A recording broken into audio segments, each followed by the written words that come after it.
yung CF4, bakit puro tick box? Ba't nila ginawang tick box yan? Okay? Walaan nyo bakit? Di ba? Kasi mas madali hong i-evaluate yung tick box ng tao at ng system. So, ang iba ho dyan, ang system ho nagbabasa, the one that's reviewing your claim is a system. If you receive denied non-compliance to the standard of care, open and close parenthesis, system, ang nag-deny ho na yan, hindi tao, system.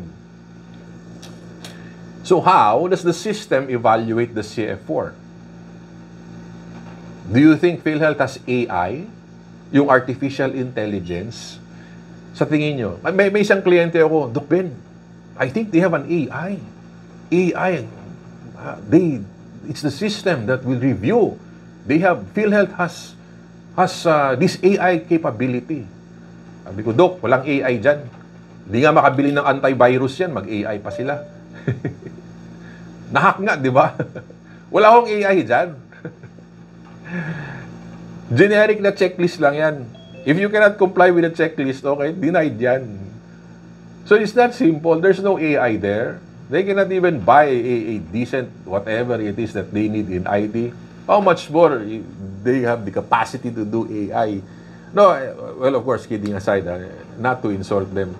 Mahirap ho yung AI.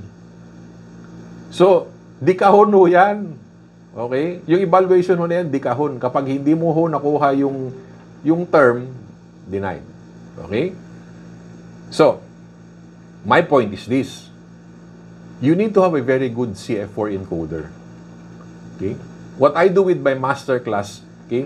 Meron kaming medical evaluator. I train a medical evaluator. And the medical evaluator guides the CF4 encoder. So, wala hong ligtas. Kasi yung medical evaluator, nandito ba yung pinakamagaling na medical evaluator ng Sorsogon? Oh, wala. Kanina nandito si Doktora.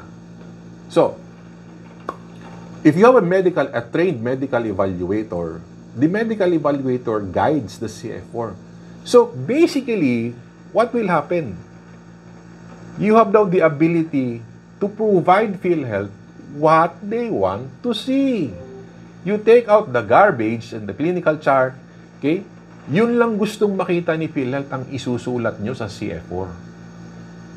If you can do that, you can achieve correct, complete, and consistency.